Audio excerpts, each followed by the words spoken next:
যে এই পশ্চিম বাংলার মাটিতে ভারতবর্ষের মাটিতে যখন যে সরকারি গঠন হয়েছে না কেন তখন সব সময় আমাদের মুসলিম সংখ্যালঘু ভোটকে ভোট ব্যাংক হিসেবে ব্যবহার করা হয়েছে।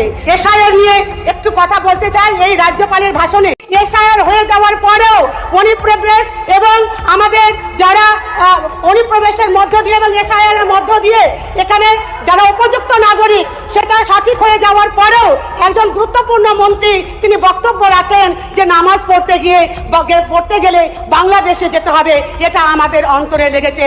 এসআইআর নিয়ে একটু কথা বলতে চাই। এই রাজ্যপালের ভাষণে যে ইস্যুকে কেন্দ্র করে সরকার তৈরি হয়েছে, যে ইস্যুকে কেন্দ্র করে সরকার গঠন হয়েছে এসআইআর, সেই এসআইআর নিয়ে সরকার তো গঠন হয়ে গেছে, কিন্তু যারা ডিলিটেড ভোটার সেই ডিলিটেড ভোটাররা যারা ট্রাইব্যুনালে গেছে এখনো পর্যন্ত ট্রাইব্যুনালে গিয়ে কতদিনের মধ্যে তাদের সমস্যার সমাধান হবে একটি কথাও এসআইআর সম্পর্কে এই রাজ্যপালের ভাষণে নেই।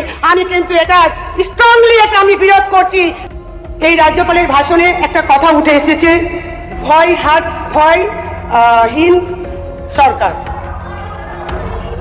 এই কথাটা উঠে এসেছে এবং এই লেখনীতে 4 নম্বর অনুচ্ছেদে যে বক্তব্যটা উঠে এসেছে যে জাতি ধর্ম বর্ণ নির্বিশেষে এবং জাতীয় নিরাপত্তা রক্ষার স্বার্থে এই সরকার কাজ করবে। এটা সত্যি যে যখন প্রথম পশ্চিমবাংলার মাটিতে বিজেপির নেতৃত্বে সরকার গঠন হয় তখন যারা আমরা সংখ্যালঘু সম্প্রদায়ের মানুষ তারা আমরা প্রচুর আতঙ্কে ছিলাম এবং গ্রামের মানুষের মধ্যে একটা আতঙ্ক ছড়াচ্ছিল বা এখনো আছে যে আমরা কি করব। কারণ আমরা যারা সংখ্যালঘু মানুষ তারা আমরা জানি যে সংবিধানের আর্টিকেল 14, আর্টিকেল 15, আর্টিকেল 25 সমস্ত ধর্ম বর্ণ জাতি নির্বিশেষে সকলের মৌলিক অধিকার এবং সকলের সমান অধিকার রয়েছে, সেটা সংবিধানে বলা হলেও আমরা যারা সংখ্যালঘু সম্প্রদায়ের মানুষ আমরা দেখেছি যে এই পশ্চিম বাংলার মাটিতে ভারতবর্ষের মাটিতে যখন যে সরকারি গঠন হয়েছে না কেন তখন সব সময় আমাদের মুসলিম সংখ্যালঘু ভোটকে ভোট ব্যাংক হিসেবে ব্যবহার করা হয়েছে।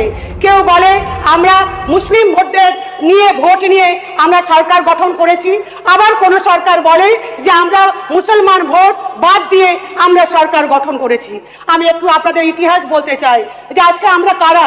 আমরা তো চাই শুধুমাত্র সম্মান, আমরা চাই অধিকার, এর থেকে তো বেশি কিছু নয়। ভারতবর্ষের মাটিতে এখনো পর্যন্ত মুসলিম সংখ্যালঘুদের মধ্যে কেউ প্রধানমন্ত্রী হয়নি। পশ্চিম বাংলার মাটিতে এখনো মুসলিম সম্প্রদায়ের মধ্যে কেউ মুখ্যমন্ত্রী হয়নি এবং এবারে আমরা এটা আশাও করিনি এবং এটা আমরা আশাও করি না। আমরা আশা করি যে সরকারি গঠন হবে সে যেন সমস্ত পিছিয়ে পড়া শ্রেণী সমস্ত পিছিয়ে পড়া বর্ণের মানুষের জন্য সমান অধিকার প্রয়োগ করে তাদেরকে এগিয়ে নিয়ে যাওয়ার চেষ্টা করবে, এটাই আমরা আশা করি। কিন্তু আজকে আমরা দেখতে পাচ্ছি যে আজকে ঈদের নামাজকে কেন্দ্র করে সরকার যে সিদ্ধান্ত নিয়েছে আমরা তাকে সাধুবাদ জানিয়েছি, কিন্তু সাধুবাদ জানানোর পরেও আমরা দেখলাম এই সরকারের একজন গুরুত্বপূর্ণ মন্ত্রী এসআইআর হয়ে যাওয়ার পরেও অনুপ্রবেশ এবং আমাদের যারা অনুপ্রবেশের মধ্য দিয়ে এবং এসআইআর এর মধ্য দিয়ে এখানে যারা উপযুক্ত নাগরিক সেটা সঠিক হয়ে যাওয়ার পরেও একজন গুরুত্বপূর্ণ মন্ত্রী তিনি বক্তব্য রাখেন যে নামাজ পড়তে গেলে বাংলাদেশে যেতে হবে। এটা আমাদের অন্তরে লেগেছে। তাই অনুরোধ করবো এই হাউসের কাছে এমন কিছু বক্তব্য রাখবেন না যে সংখ্যালঘুরা সবসময় তাদের নিজস্ব আইডেন্টিফিকেশনে ভোগে। এ থেকে আমাদেরকে উদ্ধার করুন। আমরা বাঁচতে চাই, আপনাদের মতো আমরা এগিয়ে যেতে চাই, আপনাদেরকে সকলকে সহযোগিতা করতে চাই, আমরা শুধু সম্মান চাই।